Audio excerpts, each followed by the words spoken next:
Good evening and welcome to the Diamondback Evening News. This is Jared Bridgers reporting from our North Oatman Bureau office. And I'm Alina Hudson, alongside for tonight's broadcast. Today, students across campus are reaching new heights with their reading goals. Across all grade levels, students have read books all year to reach their reading goals. Let's begin tonight's broadcast by joining our Chief Kindergarten correspondents, Emily and Bradley, down in room 306. There is a lot of hard work that goes into making these students read better. Earlier, I had a chance to speak to one of our kindergarten teachers about their students. How does your classroom learn so well? What is the magic ingredient? Is it the cheese from Macho Nacho Day? There is no magic ingredient to helping the kindergartners read. It's a lot of practice, it's a lot of hands-on, and it's just repetition. We read our sight words every day. We practice with songs, with spelling, learning our sounds. Then we move on to reading our decodable books, our A to Z books. So it's just a lot of work. And making sure the students have the books that are at their level. We can't just expect each student to be at one level and have them stay at there the entire year. They have to progress from where they're most comfortable with, and then they move up as they go on. And don't forget phonograms. We practice phonograms a lot until we've got them down pat. And then we can learn through writing how to read. A cat played a piano. Oh, thank you. Now moving on to our highest reading counts goals. The Diamondback PDLA team outlined a primary goal to have all its students increase in Lexile levels during the span of PDLA. The Lexile score is a value given for reading comprehension for a student. The program will then recommend a list of books based on your reading ability level. Yes, Jared, the school has shown growth between 2014 and today. In 2014, the school showed 41% of its students reading at a below basic level. Today, that number is down to 27%. This did not happen overnight. There was a lot of preparation and planning in reducing that number over time. For further information on this, let's discuss with our school experts. How do you train teachers? So we spent a lot of the time at the beginning of the school year training the teachers on how to use the program and basically how to manage their students in their classrooms and to get all that done. The problem is trying to train the teachers that haven't been here before and get them all caught up to speed. So it's a little bit difficult. Yeah, it's especially hard when you have brand new teachers join the staff and they have may have never used reading counts. In fact, most have. Most have not, I should say, just because the cost of reading counts is pretty expensive. I believe it costs around $10,000 per school. So, years ago, way before my time here, the school was able to purchase reading counts for the school. So it's been a program that we've been fortunate enough to keep updated every year. But however, there's a lot of lost time at the beginning of the year, say about a month it takes, just to get the teachers trained, get them acclimated. So that's a big roadblock for us. And then another thing I know maybe Mr. Barley could talk about, maybe the lost time at the beginning of the year with getting our class roster set. Yeah, that's one of the difficult things is trying to get all the classroom roster set because there are so many students who use it, but luckily we're normally able to have a couple of the teachers help Miss Burley, our librarian, out, and we get them all up and running within the first month of school. Yeah. Okay.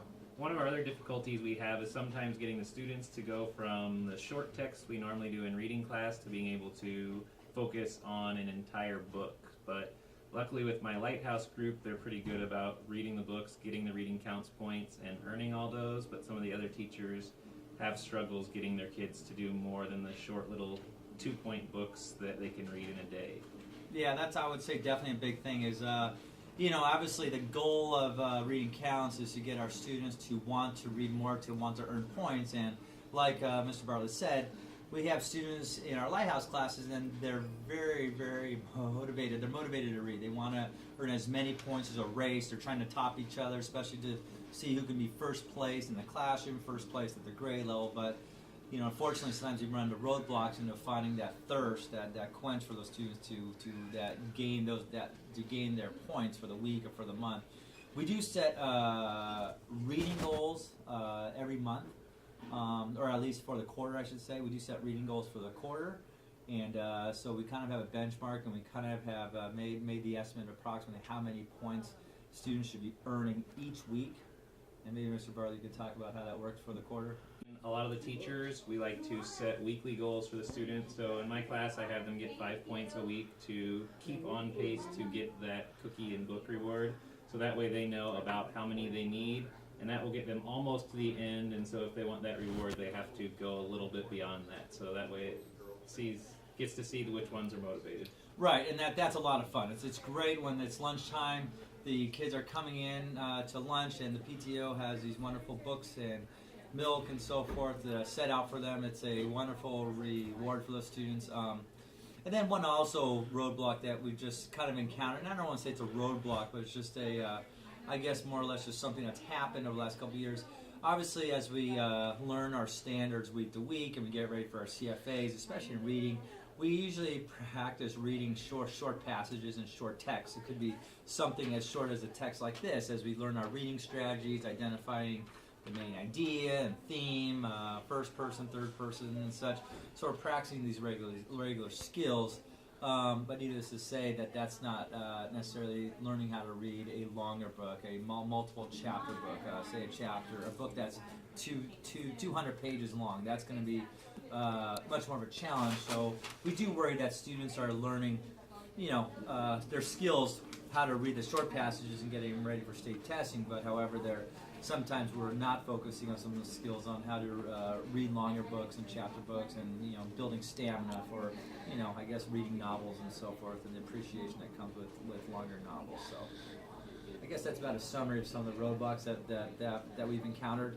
Yes, and we'll keep working on that, and as we find new ways to integrate our novels into this, we can hopefully get them accustomed to that.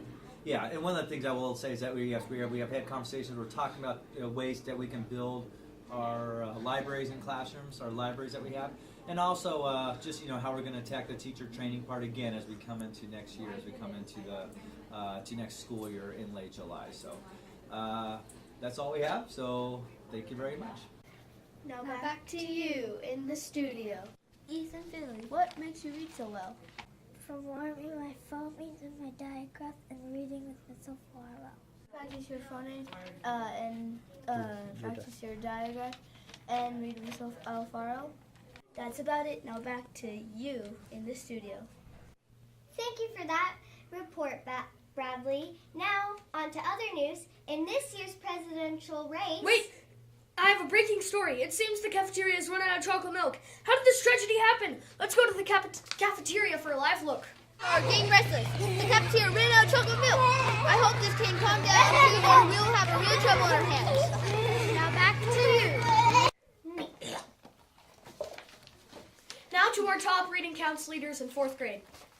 I'm here with 2 4th grade students from Miss Molekis' class. If you could please identify yourselves. Justin Thomas, 4th grade, Miss Molekis' class. Justin Thomas and... Callie Petch, 4th grade, Miss Molekis' class, 4.5 feet. Okay, so Justin Thomas and Callie Petch are both the leading point gatherers for our reading counts test in the 4th grade, our highest scoring boy and our highest scoring girl. So that being said, can you guys explain to the audience a little bit about what types of books do you like to read? I like to read adventurous books and interesting books. Okay. Mostly sports books. It doesn't matter really which sport. Unless if it's hockey, I don't really like hockey, but any sport besides hockey, yeah. Okay. So in class, I know you guys, we do a competition where people are constantly reading lots of books. So what happens when you finish reading a book? What's your next step? I just take a quiz on it automatically. What is it? What can you explain what that means, Justin? Take a quiz. This means there are 10 questions, and you have to get at the least 7 out of 10 questions right. And if you do get 7 or more, it matters on how how hard the words are in the book to matter of how many points you get if you pass. So what's the most amount of points that you've seen that a book is worth? 40 points, Oliver Twist. Oliver Twist is worth 40 points. What's the lowest number that you've seen a book worth? 1 point? What would be an example of a 1 point book? 2-Star Day. Two-Star Day? Okay. Yeah, that one. Yeah, I remember that one. Another follow-up question here is, so do you have a certain amount of points that you have to get for the week or maybe for the quarter? For the quarter, it's 45. 45. For the week, it's 5. And for the month, it's 20. Okay. And what would happen, or what happens if you reach your amount of points, 45 points? The quarter, you could get cookies and milk at the lunchtime, and for the week and month, it's just your grade. It's just your grade. Yeah. Don't you guys also do something in the library too with Miss Burley? Well, first we do whatever she decides for 4th grade, like alphabetize the books by the author. Sometimes we do that, and after we're done with the main thing that we're doing for library, we just pick out any 1 or 2 books that we would like to read for the year. Do you guys have a reading count store in the library? At the beginning of every quarter except for the first. If it just depends on how many points you have and how many you want to spend. You could spend none, and each prize at the store is worth a certain number of points, and spend it all or spend none. So Callie, if you have like 30 points that you earn during the quarter, then that means you have 30 points to spend at the reading count store? Yeah, that, or you might have a little bit more because from the last reading count store you had, you might have left some more money from it, so it could have been like 40 or 100. So if you don't spend all your points, it carries over. Yeah. Rollover points. Yeah. Okay. What kind of prizes are there? Any kind. There's lots of kinds. From 1 to 5 points, or 1 to 5 points. There's pencils, erasers, some candy, Footballs, soccer balls, books. When you get into the higher number of points, there's actual big footballs, regular size footballs, and regular size soccer balls. But Posters. you need about 200 to 100 points to get that stuff. Excellent. Thank you very much, guys. You're welcome. Let's now check out the weather forecast with our weather correspondent, Espen Amon.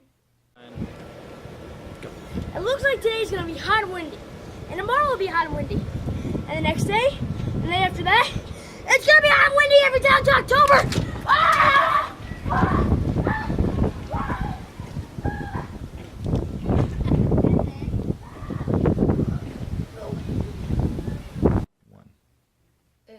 Okay. Make sure you wear lots of sunscreen and drink lots of water. Thank you for watching the Diamondback Evening News. And remember to like us on Facebook. Good Good night.